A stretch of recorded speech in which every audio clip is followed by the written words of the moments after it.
How do you explain when things don't go as we assume? Or better, how do you explain when others are able to achieve things that seem to defy all of the assumptions? For example, why is Apple so innovative?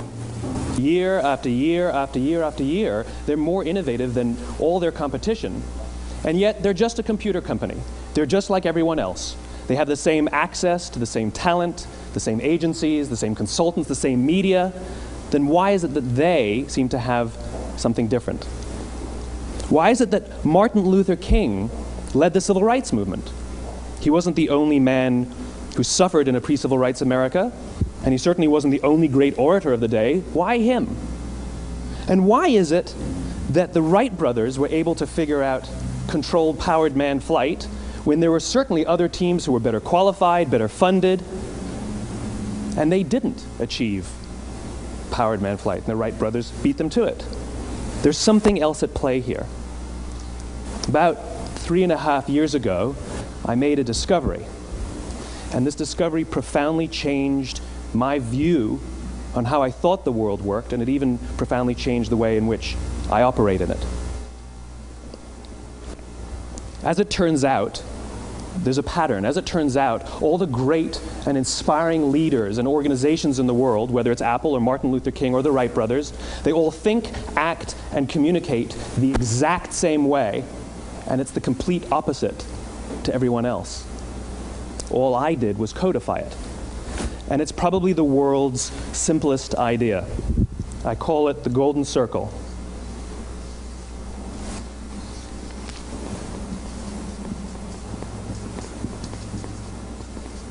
Why, how, what? This little idea explains why some organizations and some leaders are able to inspire where others aren't. Let me define the terms really quickly.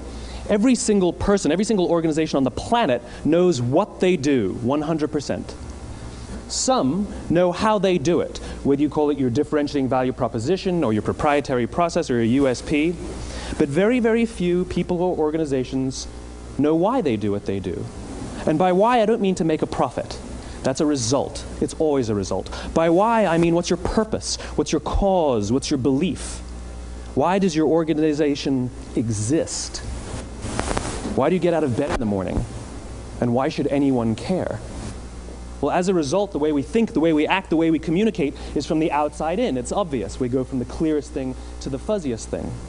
But the inspired leaders and the inspired organizations, regardless of their size, regardless of their industry, all think, act, and communicate from the inside out.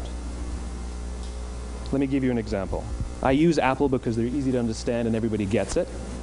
If Apple were like everyone else, a marketing message from them might sound like this. We make great computers. They're beautifully designed, simple to use, and user-friendly. Want to buy one? Meh. And that's how most of us communicate. That's how most marketing is done, that's how most sales is done, and that's how most of us communicate interpersonally. We say what we do, we say how we're different or how we're better, and we expect some sort of behavior, a purchase, a vote, something like that. Here's our new law firm. We have the best lawyers with the biggest clients. We have, we always perform for our clients, do business with us. Here's our new car. It gets great gas mileage. It has, leather seats. Buy our car. But it's uninspiring. Here's how Apple actually communicates. Everything we do, we believe in challenging the status quo. We believe in thinking differently. The way we challenge the status quo is by making our products beautifully designed, simple to use, and user-friendly. We just happen to make great computers. Want to buy one? Totally different, right? You're ready to buy a computer from me. All I did was reverse the order of the information. What it proves to us is that people don't buy what you do, people buy why you do it. People don't buy what you do, they buy why you do it. This explains why every single person in this room is perfectly comfortable buying a computer from Apple. But we're also perfectly comfortable buying an MP3 player from Apple, or a phone from Apple, or a DVR from Apple. But as I said before, Apple's just a computer company. There's nothing that distinguishes them structurally from any of their competitors. Their competitors are all equally qualified to make all of these products. In fact, they tried. A few years ago, Gateway came out with flat-screen TVs. They're eminently qualified to make flat-screen TVs. They've been making flat-screen monitors for years. Nobody bought one. And Dell came out with MP3 players and PDAs. And they make great quality products, and they can make perfectly well-designed products, and nobody bought one. In fact, talking about it now, we can't even imagine buying an MP3 player from Dell. Why would you buy an MP3 player from a computer company?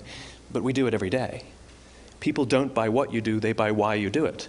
The goal is not to do business with everybody who needs what you have. The goal is to do business with people who believe what you believe. Here's the best part. None of what I'm telling you is my opinion. It's all grounded in the tenets of biology, not psychology, biology. If you look at a cross-section of the human brain, looking from the top down, what you see is the human brain is actually broken into 3 major components that correlate perfectly with the golden circle. Our newest brain, our Homo sapien brain, our neocortex, corresponds with the what level. The neocortex is responsible for all of our rational and analytical thought and language. The middle 2 sections make up our limbic brains, and our limbic brains are responsible for all of our feelings, like trust and loyalty. It's also responsible for all human behavior, all decision-making, and it has no capacity for language. In other words, when we communicate from the outside in, yes, people can understand vast amounts of complicated information like features and benefits and facts and figures. It just doesn't drive behavior. When we communicate from the inside out, we're talking directly to the part of the brain that controls behavior, and then we allow people to rationalize it with the tangible things we say and do. This is where gut decisions come from. You know, sometimes you can give somebody all the facts and your figures, and they say, I know what all the facts and details say, but it just doesn't feel right. Why would we use that verb? It doesn't feel right. Because the part of the brain that controls decision-making doesn't control language. And the best we can muster up is, I don't know, it just doesn't feel right. Or sometimes you say you're leading with your heart or you're leading with your soul. Well, I hate to break it to you, those aren't other body parts controlling your behavior. It's all happening here in your limbic brain, the part of the brain that controls decision-making and not language. But if you don't know why you do what you do, and people respond to why you do what you do, then how will you ever get people to vote for you or buy something from you, or more importantly, be loyal and want to be a part of what it is that you do? Again, the goal is not just to sell people who need what you have. The goal is to sell to people who believe what you believe. The goal is not just to hire people who need a job. It's to hire people who believe what you believe. I always say that, you know, there's if you hire people just because they can do a job, they'll work for your money. But if you hire people who believe what you believe, they work for you with blood and sweat and tears. And nowhere else is there a better example of this than with the Wright brothers. Most people don't know about Samuel Pierpont Langley. And back in the early 20th century, the pursuit of powered man flight was like the .com of the day. Everybody was trying it. And Samuel Pierpont Langley had what we assume to be the recipe for success. I mean, even now, you ask people, why did your product or why did your company fail? And people always give you the same permutation of the same 3 things. Undercapitalized, the wrong people, bad market conditions. It's always the same 3 things. So let's explore that. Samuel Pierpont Langley was given $50,000 by the War Department to figure out this flying machine. Money was no problem. He held a seat at Harvard and worked at the Smithsonian and was extremely well connected. He knew all the big minds of the day. He hired the best minds money could find, and the market conditions were fantastic. The New York Times followed him around everywhere, and everyone was rooting for Langley. And how come we've never heard of Samuel Pierpont Langley?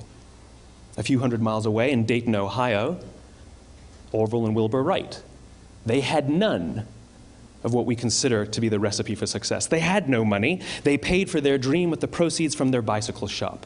Not a single person on the Wright brothers' team had a college education, not even Orville or Wilbur. And the New York Times followed them around nowhere.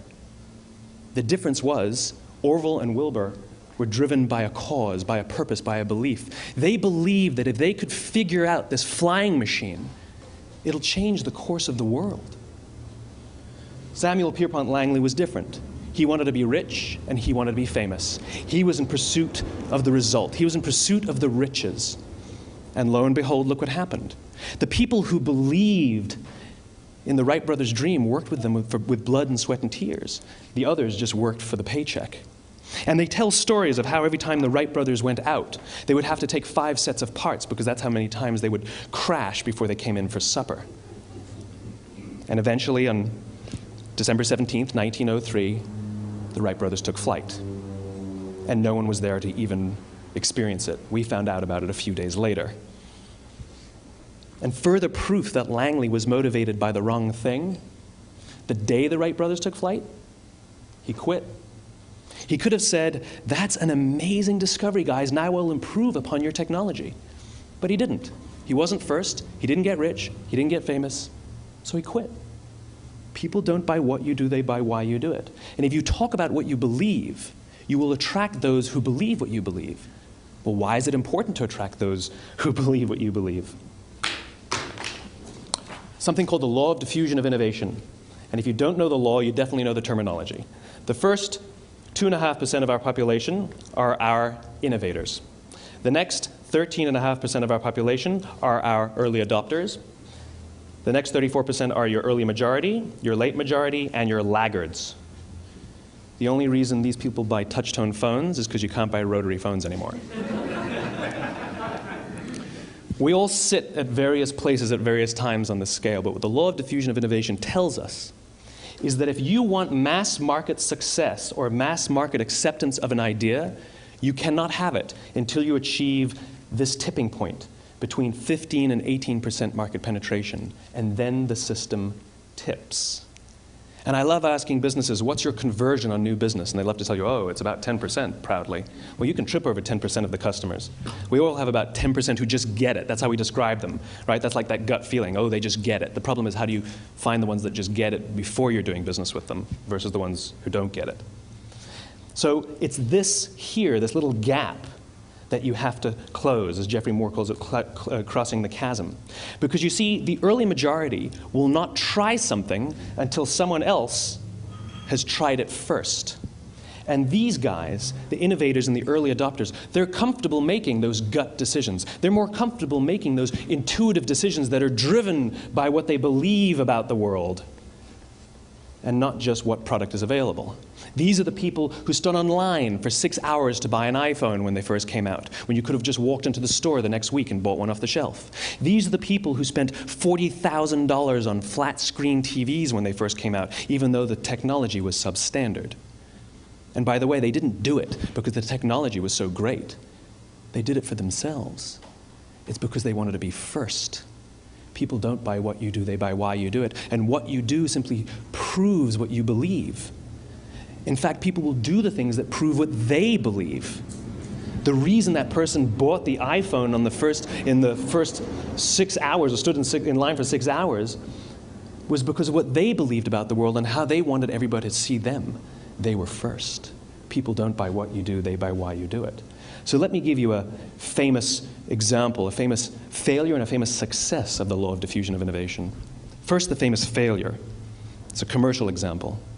As we said before a second ago, the recipe for success is money and the right people and the right marketing conditions, right? You should have success then.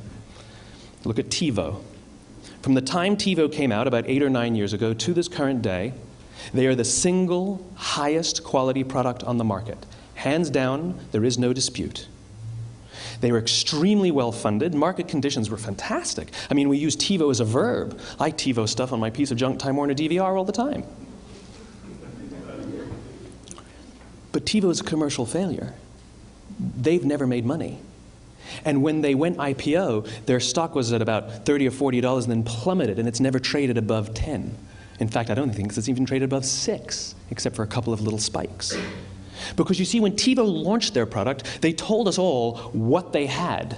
They said, we have a product that pauses live TV, skips commercials, rewinds live TV, and memorizes your viewing habits without you even asking. And the cynical majority said, we don't believe you, we don't need it, we don't like it, you're scaring us. What if they had said, if you're the kind of person who likes to have total control over every aspect of your life, boy, do we have a product for you. It pauses live TV, skips commercials, memorizes your viewing habits, etc., etc. People don't buy what you do, they buy why you do it, and what you do simply serves as the proof of what you believe. Now let me give you a successful example of the law of diffusion of innovation.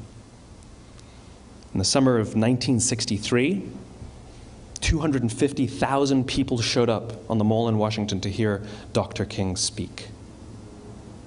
They sent out no invitations, and there was no website to check the date. How do you do that? Well, Dr. King wasn't the only man in America who was a great orator. He wasn't the only man in America who suffered in a pre-civil rights America. In fact, some of his ideas were bad. But he had a gift. He didn't go around telling people what needed to change in America. He went around and told people what he believed. I believe, I believe, I believe, he told people. And people who believed what he believed took his cause and they made it their own, and they told people. And some of those people created structures to get the word out to even more people.